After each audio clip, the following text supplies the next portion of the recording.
यमे final paper third modern British literature short answer type question from Wasteland by T.S. Eliot. Write a short note on the impact of metaphysical poets on Eliot. Eliot पर आध्यात्मिक कवियों के प्रभाव का वर्णन कीजिए. Answer. T.S. Eliot was greatly influenced by metaphysical poets. T.S. Eliot आध्यात्मिक कवियों से ज़्यादा प्रभावित थे.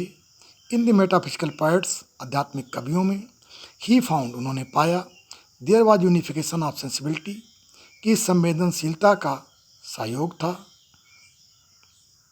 दे had both emotion and feeling उनके पास इमोशन और फीलिंग दोनों थी. Where there is a dissociation of sensibility जहाँ पर संवेदनशीलता का अलगाव होता है.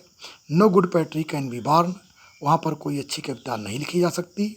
इन दिस पोएम इस कविता में there is union of opposing elements विरोधाभासी तत्वों का एक सम्मिलन है. The unification of thought sensibility संवेदनशील विचारों का सहयोग है. The metaphysical poets tried appropriate words and imagery आध्यात्मिक कवियों ने उचित शब्द और कल्पनाओं का प्रयोग किया है. What do you know about Wasteland Wasteland के बारे में आप क्या जानते हैं. The Wasteland is one of the greatest poem of the world literature. Wasteland विश्व साहित्य की सबसे बड़ी कविता है.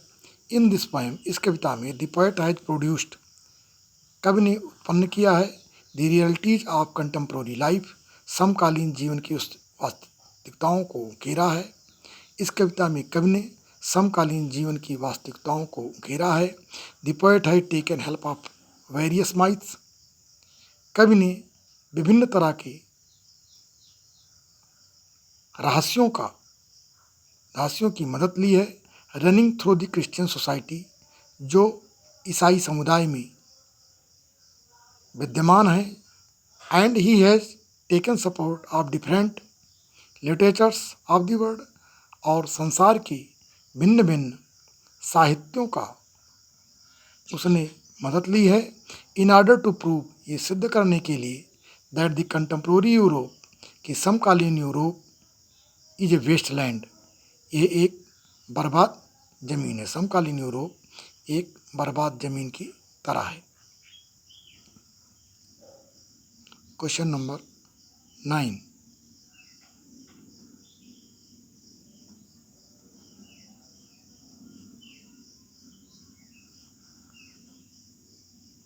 Discuss T.S. Eliot is a symbolist. Discuss T.S. Eliot is a symbolist. व्याख्या करो एक प्रतीकवादी कवि के रूप में T.S. Eliot की. T.S. Eliot की एक प्रतीकवादी कवि के रूप में व्याख्या कीजिए. T.S. Eliot is a symbolist.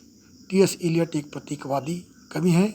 He got inspiration from symbolism उन्होंने प्रतीकवादिता से प्रेरणा प्राप्त की है. यूज द पोएट्री जिसका उन्होंने कविता में प्रयोग किया है. टू क्लेरिफाई द मीनिंग अर्थ को स्पष्ट करने के लिए. To bring out the total sense जिससे कि संपूर्ण भाव उत्पन्न किया जा सके.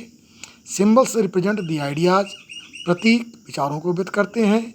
इमोशन भावों को एंड इंटेंशंस और इरादों को व्यक्त करते हैं. They are of two kinds वो दो तरह के हैं. The traditional symbol and personal symbol पारंपरिक प्रतीक और व्यक्तिगत प्रतीक. Traditional symbols are stock symbols पारंपरिक प्रतीक सामूहिक प्रतीक हैं. इन जनरल यूज जिनका सामान्य प्रयोग किया जाता है. फॉर एग्जाम्पल उदाहरण के तौर पर rose is traditional symbol of beauty गुलाब सुंदरता का पारंपरिक प्रतीक है. पर्सनल सिंबल्स आर दोज व्यक्तिगत प्रतीक वे प्रतीक हैं which the writer uses for himself जिसको कि कवि ने खुद अपने लिए प्रयोग किया है. T.S. Eliot had made use of both kinds of symbols T.S. Eliot ने दोनों तरह के प्रतीकों का प्रयोग किया है. Winter as a traditional symbol ठंडी का पारंपरिक प्रतीक के रूप में. Is a sign of discomfort जो कि एक बेचैनी का प्रतीक है. इन द वेस्टलैंड में T.S. Eliot uses winter for the sake of joy T.S. Eliot ने विंटर का प्रयोग ठंडी का प्रयोग आनंद के लिए किया है. फॉर द मॉडर्न वेस्टलैंडर्स, आधुनिक वेस्टलैंडरों के लिए winter is a pleasant, winter जो है एक आनंददायी ऋतु है। बिकॉज क्योंकि इन द विंटर, ठंडी में देयर इज नो वर्क, कोई कार्य नहीं होता। इट इज ए सीजन, ये एक ऋतु है फिट फॉर सेक्सुअल प्लेजर, जो कि लैंगिक आनंद के लिए उपयुक्त होती है। ऑफ द लाइफ, जीवन की, ये एक ऐसी ऋतु है ठंडी जो कि सेक्सुअल जीवन के लिए उपयुक्त होती है। धन्यवाद। वीडियो को लाइक, शेयर और सब्सक्राइब अवश्य करें, जिससे कि आवश्यक बच्चों को फ़ायदा मिल सके। वीडियो देखने के लिए धन्यवाद।